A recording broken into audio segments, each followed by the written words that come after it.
নবীজি জিজ্ঞাসা করতেছেন, আচ্ছা সাহাবীরা বলো তো দেখি, কাদের ঈমানটা সবচেয়ে দামি? সাহাবায়ে কেরাম সরল উত্তর দিলেন, নবী, ঈমানুল মালাইকা, ফেরেশতাদের ঈমানটা আল্লাহর কাছে সবচেয়ে দামি। নবীজি বললেন, ফেরেশতারা তো ঈমান আনবেই, তারা আল্লাহ সব বিষয়গুলো দেখে। একটু ভাইবা চিন্তা বলো তো দেখি, কাদের ঈমান দামি? সাহাবায়ে কেরাম আবার ভেবে চিন্তে বললেন, নবীদের ঈমান আল্লাহর কাছে সবচেয়ে দামি। নবীজি বললেন, নবীরা তো ঈমান আনবেই, আল্লাহ রাব্বুল আলামিন নবীদেরকে নির্বাচিত করেছেন। এবার নবীজি আবার প্রশ্ন করলেন, সাহাবীরা বলো তো দেখি, কাদের ঈমান দামি? সাহাবায়ে কেরাম বললেন, নবী, আমরা যারা আপনার সাহাবী, সাহাবীদের ঈমান আল্লাহর কাছে সবচেয়ে দামি। নবীজি বললেন, তোমরা তো ঈমান আনবাই, ওয়া আনা ফীকুম, আমি নবী তোমাদের ভিতরে আছি, আমারে তোমরা দেখতেছো, তোমরা তো ঈমান আনবাই। এমন একটা সময় আসবে যেই সময়ে আমি নবী থাকব না, আমার এমন কিছু উম্মত আসবে,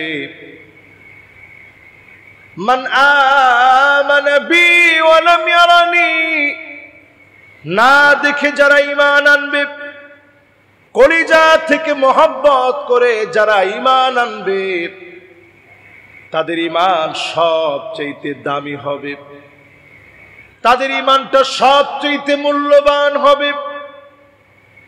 আর যারা আমরা জুমআতে আসি, একবারের জন্য নবীজিকে দেখি নাই, না দেখে যারা ঈমান এনেছি, আমাদের ঈমানটা আল্লাহর কাছে বড় দামি, আমাদের ঈমানটা নবীর কাছে বড় দামি। এই ঈমান বড় শক্তিশালী, এই ঈমান বড় হিম্মতওয়ালা ঈমান, যে ঈমানের প্রশংসা নবীজি করলেন।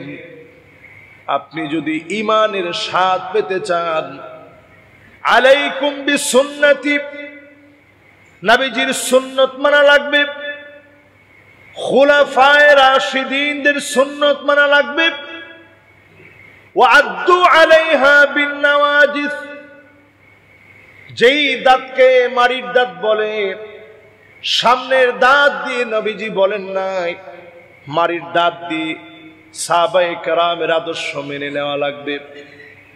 এই জমিনে যদি দিনকে বিজয়ী করা লাগে, মুসলমানদেরকে যদি মাজলুম অবস্থা থেকে আবার যদি সুদিনের দিকে ফিরিয়ে আনতে হয়, আল্লাহর নবীর সাহাবীদের দিকে আসতে হবে। যেই সাহাবীদের বক্তব্য ছিল, ফিদাকা বি ওয়া উম্মি, আপনার জন্য জীবন কোরবান হয়ে যাবে, সেই আদর্শের দিকে যদি আপনি আসেন, অবশ্যই যিনি ডেকে ডেকে বিজয় দিয়ে দিবেন তিনি কে? দিক দিগন্তে যেভাবে বিজয় আসছে, মুসলিম উম্মার বিজয় নিহিত হবে সেখানে, সাহাবায়ে কেরামের আদর্শ আছে যেখানে। আমাদের আখলাকের ভিতরে সাহাবায়ে কেরামের আখলাক নেই। সাহাবায়ে কেরাম ছিল নবী করিম সাল্লাল্লাহু আলাইহি সাল্লামের হুবহু অনুকরণীয় একদল আল্লাহর গোলাম, যারা নবীজিকে হুবহু অনুকরণ করছে। ইস্তিনজা করতে নবীজি যেই জায়গায় বসছেন, আব্দুল্লাহ বিন ওমর যখন যাচ্ছিলেন, উনার ইস্তিনজা ধরে নাই, কিন্তু উনি এই জায়গায় একটু বসছেন। উনারে প্রশ্ন করা হয়েছে, কি আপনি তো ইস্তিনজা করেন নাই, তাহলে বসলেন কেন? উনি বলছে, আমার নবী এই জায়গায় বসছে, এই জন্য আমি বসছি। আল্লাহু আকবার। চিন্তা করেন, অনুকরণ অনুসরণ কারে বলে? আমি আপনি নিজেকে মুসলিম বলে মনে করি, আমরা গর্ব করি যে আমরা মুসলমান। 95% মুসলমানের এই দেশে আসলে কি আমি মুসলিম হতে পারছি কিনা? এই যে নতুন একটা বৎসর পেলাম, মুহররম দিয়ে শুরু করলাম, একটু হিসাব মিলান, আমি আপনি মুসলমান হতে পারছি কিনা? নবীর উম্মত দাবি করি, মানুষকে আমরা ধোঁকা দেই, বোকা বানাই, এরকম লোকজনের সংখ্যা মুসলমানদের ভিতরে কম না বেশি? মান গশানা ফালাইসা মিন্না, যেই ব্যক্তি ধোঁকা দিবে সেই লোকটা সব হতে পারে, নবীর উম্মত হতে পারে না। ধোঁকাবাজ নবীর উম্মত হতে পারে না। নবীর উম্মত কাউকে ধোঁকা দিবে না।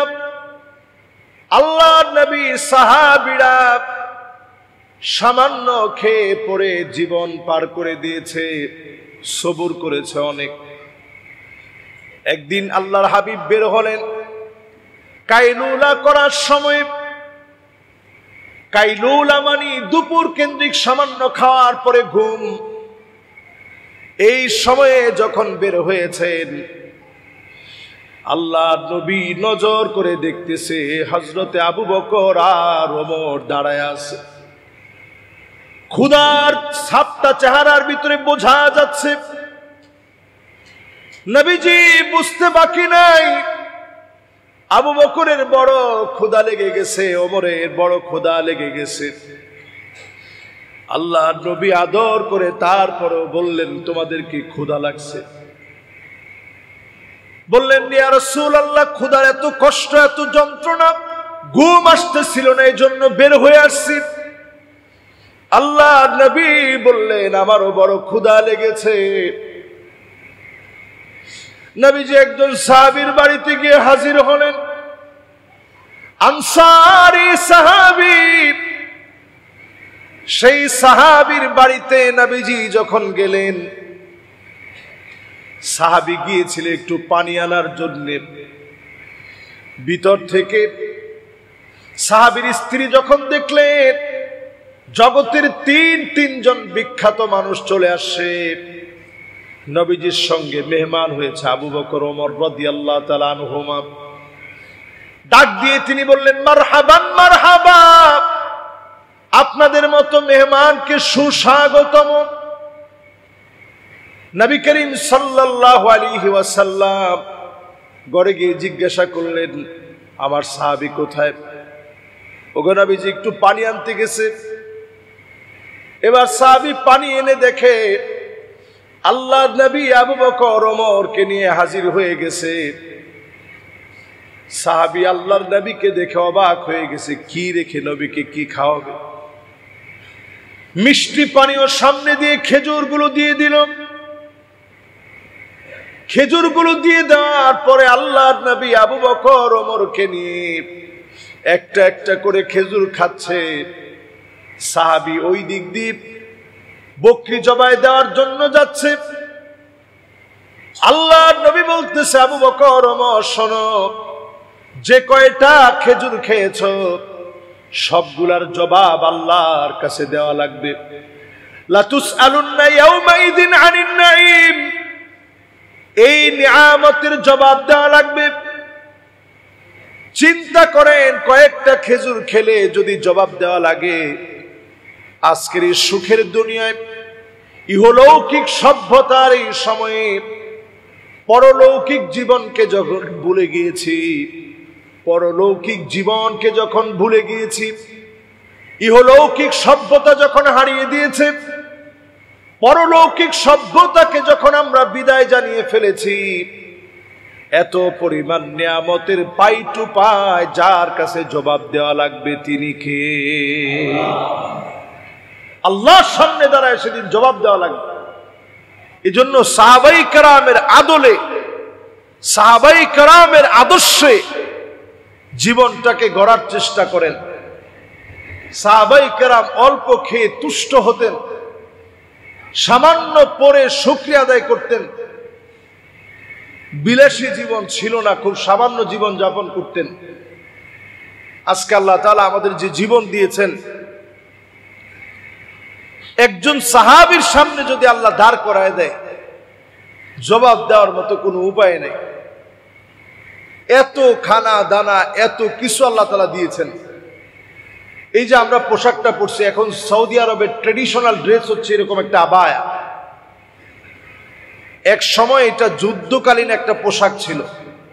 এই জন্য এটা দেখবেন অনেক বড় সড়ো, যাতে করে গোড়ার উপরে উঠা যায়। এই জন্য একটা এরকম ড্রেস পরা হতো, উটের উপরে যেন উঠা যায়, এই জন্য এই ড্রেসগুলা পরা হতো। আবায়া এটার নাম। এটা খুব লম্বা চড়া চাদরের মতো বড় সড়ো হয়। এরকম ড্রেস এখন সৌদি আরবের অহরহ লোক পরতেছে, অথচ ইসলামের সবচেয়ে কঠিন সময়টা যে সাহাবায়ে কেরাম পরীক্ষা দিয়েছেন, এর মধ্যে অন্যতম একটা পরীক্ষার সময় ছিল উহুদের প্রান্তে শাহাদাতের সময়। সেই সময় আউয়ালু সাফির ফিল ইসলাম, ইসলামের প্রথম অ্যাম্বাসিডর সাহাবী, যাকে দিয়ে নবীজি জায়গায় জায়গায় দাওয়াত পাঠাইতেন, সেই সাহাবী যখন শহীদ হয়ে গেছেন, ওনার ইসলামের আগে পোশাক ছিল এমন, আজকে একটা পরলে কালকে আরেকটা পরতেন। ইসলাম গ্রহণের সময় তেমন কিছু নিয়ে আসতে পারে নাই, 2 টুকরা কাপড় নিয়ে আসছে। উনি যেদিন শহীদ হয়ে গেলেন, নবীজি বললেন, যাও একটু কাপড় আছে কিনা একটু খুঁজা দেখো, আমার সাহাবীর একটু কাপড়টা দিয়ে ঢাইকা দিই। সাহাবায়ে কেরাম 1 টুকরা কাপড় পায় নাই। যে 1 টুকরা কাপড় পেয়েছে, মাথা ঢাকলে পা বের হয়ে যায়, পা ঢাকলে মাথাটা বের হয়ে যায়। নবীজি বললেন, যাও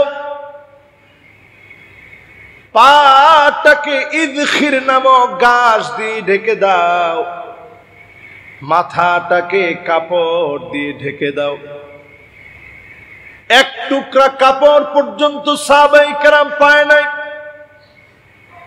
সাহাবায়ে কেরামকে মানার নাম হচ্ছে ঈমান। সাহাবায়ে কেরামের নমুনায় ঈমান আনার নাম ঈমান। সাহাবায়ে কেরামের বিদ্বেষ করা হচ্ছে বেঈমানি। সাহাবায়ে কেরামকে গালিগালাজ করা হচ্ছে ফাসিকি। কখনো কখনো যা কুফরির দিকে চলে যাবে, ঈমান নষ্ট হয়ে যাবে। যে সাহাবায়ে কেরামকে আল্লাহ পছন্দ করে, রাদিয়াল্লাহু আনহুম ওয়া রাদু আন, আল্লাহ পাক তাদের উপরে সন্তুষ্টির কথা জানিয়েছেন। লাকাদ রাদিয়াল্লাহু আনিল মুমিনিনা ইয ইউবাইউনাকা তাহতাশ শাজার, আল্লাহ পাক তাদের উপরে সন্তুষ্টি প্রকাশ করেছেন। আল্লাহ যাদের উপরে সন্তুষ্ট হয়ে গেছেন, আল্লাহ যাদের উপরে সন্তুষ্ট হয়ে গেছেন, অবশ্যই তাদেরকে যিনি ভালোবেসে ফেলেছেন তিনি কে? আল্লাহ যাদের উপরে সন্তুষ্ট, আল্লাহ যাদেরকে ভালোবাসেন, সেই সাহাবায়ে কেরামের কোন রূপ বদলাম বলার কোন সুযোগ, আপনি নিজের যদি ইমানদার মনে করেন, সাহাবায়ে কেরামের কোন বদলাম বলার কোন সুযোগ নেই। আবার প্রকারান্তরে ইয়াজিদের মতো দুষ্ট চরিত্রের কোন ব্যক্তির প্রশংসা করারও কোনো সুযোগ নেই। গত জুমাতে আমি আলোচনায় ইয়াজিদের বিষয় বলেছিলাম। আপনার কাছে কি মনে হয় আমি ইয়াজিদের পক্ষে না বিপক্ষে? এটা তো বললেন 10, 15, 20 জন। সবার কাছে কি মনে হয়, পক্ষে না বিপক্ষে? ইয়াজিদের ব্যাপারে পরিষ্কার জিজ্ঞাসা করা হয়েছে আহমদ বিন হাম্বল রাহিমাহুল্লাহর মতো বড় আলেমকে, আপনি ইয়াজিদের ব্যাপারে কি বলবেন? আপনি কি ইয়াজিদ থেকে কোনো হাদিস নেবেন? তিনি বললেন, লা ওয়ালা কারামা, অসম্ভব, তার তো কোনো ব্যক্তিত্ব নেই। যে লোকের ব্যক্তিত্বই নাই, এমন লোক থেকে হাদিস নেওয়া যায় না। জোরে কোন আল্লাহু আকবার। প্রশ্ন করা হয়েছে ইবনে হাজার আসকালানী রাহিমাহুল্লাহকে, ইয়াজিদ সম্পর্কে আপনার মতামত কি? বলছে, মাকদুহুন ফি আদালাতিহি, তার ভিতরে কোনো আদালত নাই, কোনো ন্যায় বিচার নাই, সে মানুষের কাতারেই পড়ে না। এইরকম ইয়াজিদের প্রশংসা করার কোনো সুযোগ নেই। প্রশ্ন করা হয়েছে ইবনে তাইমিয়া রাহিমাহুল্লাহকে, আপনার কি মতামত? তিনি বলছে, লা নাসুব্বুহু ওয়ালা নুহিব্বুহু, এইরকম মানুষকে ভালোবাসা যায় না, তবে খুব বেশি গালিগালাজ করা দরকার নেই, এটা হচ্ছে ওনার বক্তব্য। এরকম অসংখ্য আলেম প্রত্যেকে ইয়াজিদকে ঘৃণা ভরে প্রত্যাখ্যান করেছে। ইতিহাসের নিকৃষ্ট ব্যক্তিদের একজন হচ্ছে ইয়াজিদ। নবী পরিবারের একজন দুইজন না, কলিজার টুকরাকে শহীদ করে দিয়েছে, ৭২ জনকে শহীদ করে দিয়েছে। শুধু শহীদ করেই ক্ষান্ত হয় নাই, ইয়াজিদের সেই বাহিনী উবাইদুল্লাহ বিন জিয়াদের নেতৃত্বে হাউজা সহ, নুসাইর পুত্র মালিক সহ, শিমার সহ, আব্দুল্লাহ বিন মারসাদ সহ এই লোকগুলো ইতিহাসের সবচেয়ে নিকৃষ্ট লোক। কেউ তাদের ঘোড়া দিয়ে ইমাম হোসেন রাদিয়াল্লাহু তাআলা আনহুর দেহের উপরে ঘোড়াটা দিয়ে চালিয়েছে যাতে করে দেহটা নিশ্চিহ্ন হয়ে যায়। কেউ বর্ষা দিয়ে হোসেন রাদিয়াল্লাহু তাআলা আনহুর মুবারক দেহের মধ্যে আঘাত করেছে।